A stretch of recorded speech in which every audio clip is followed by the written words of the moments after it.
बदीन शहर अॼु खां तक़रीबन सदियूं अॻु में वजूद में आयो। जॾहिं 1745 ईस्वीअ में मियां नूर मोहम्मद कलोरे जे वक़्त में कच्छ जे राय जा माण्हू कांजी फतह करे बदीन ऐं आसपास जे शहरनि ते काहे आया हुआ। सन 1975 ईस्वीअ में बदीन खे ज़िले जो दर्जो ॾिनो वियो। बदीन ज़िले जी सकाफ़ती तारीख़ खे महफ़ूज़ करण लाइ बदीन शहर में लॉर्ड म्यूज़ियम भी कायम कियो वियो आहे, जंहिंमें ज़िले जा क़दीम आसार ऐं अजाइबात गॾु कया विया आहिनि। कुझु सदियूं अॻु बदीन में यारी शरीफ़ वारो जश्न वॾो मशहूर हूंदो हो, जेको पीर अब्दुल कादिर शाह जिलानी जो मेलो सॾिबो हो। उन मेले में शिरकत करण लाइ 50,000 खां वधीक माण्हू ईंदा हुआ। अब्दुल कादिर शाह जिलानी जो मेलो सन 1569 ईस्वीअ खां 1969 ईस्वी ताईं लगातार 4 सदियूं मल्हायो वियो, जंहिं बाद उन जो सिलसिलो खत्म थी वियो। के तारीख़दान बदीन जो पुराणो नालो सावलपुर बि लिखनि था। बदीन जो असल शहर अॾोके बदीन शहर खां अध मील परे हो, जिते हींअर खंडरात मौजूद आहिनि। पुराणो बदीन 1780 ईस्वीअ में मदद खान पठान जे सिंध ते का वक़्त उन जे लश्कर तबाह कयो हो। पुराणे बदीन जे दड़े मां सिकंदर आज़म जे दौर जा सिका बि मिलिया आहिनि ऐं उन खां अॻु जा तारीख़ी ओहञाण बेहथ कया विया आहिनि। जन्म अंदाज़ो लॻाए सघिजे थो त हीउ शहर लॻभॻि 3 खां 4 सदियूं अॻु वजूद में आयो ऐं मुख़्तलिफ़ वक़्तनि ते मुख़्तलिफ़ जंगियूं लॻण करे तबाह ऐं आबाद थींदो रहियो आहे। हिक रिवायत मूजिब बदीन मलाहन जी ज़ात आहे, जेके कंहिं दौर में बदीन जे रेण दरिया ते मियाण हणी वेही रहिया हुआ, जंहिंखे बदीनी मियाण सॾियो वेंदो हो।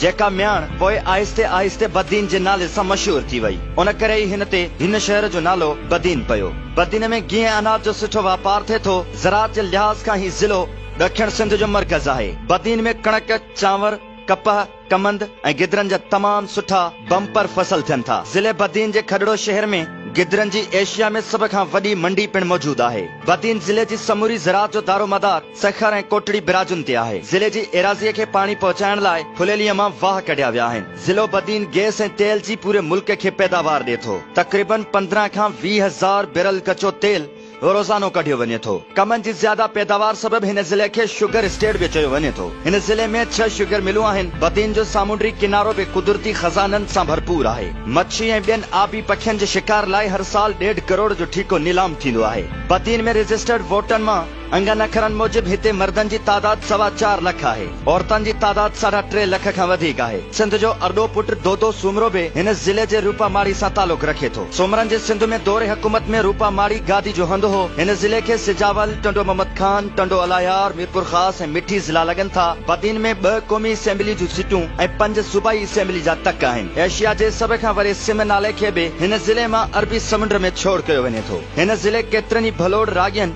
शाइरनि ऐं दानिशवरनि खे जन्म ॾिनो आहे। हिन ज़िले खे सामुंडी पट्टी हुजण करे केतिरा ई फ़ाइदा हासिल आहिनि, त उन्हनि सां गॾु केतिरा ई समय अनेक नुक़सान बि थींदा रहनि था। ही ज़िलो पाणी जे सुर्क लाइ साल जा 9 महीना सिकंदो रहे थो ऐं पाणीअ जी खोट सबब हिन ज़िले जूं हज़ारें एकड़ ज़मीनूं सिम जे वर चढ़ी वयूं आहिनि ऐं ॾुकार वारी सूरतहाल में हितां केतिरा ई ॻोठनि जा ॻोठ हर साल वीरान थींदा रहनि था। बुख ऐं बदहालीअ खां बचण लाइ हिन शाहूकार ज़िले जा मारवाड़ा ॿियनि ज़िलनि ॾांहुं हिजरत कंदा रहनि था।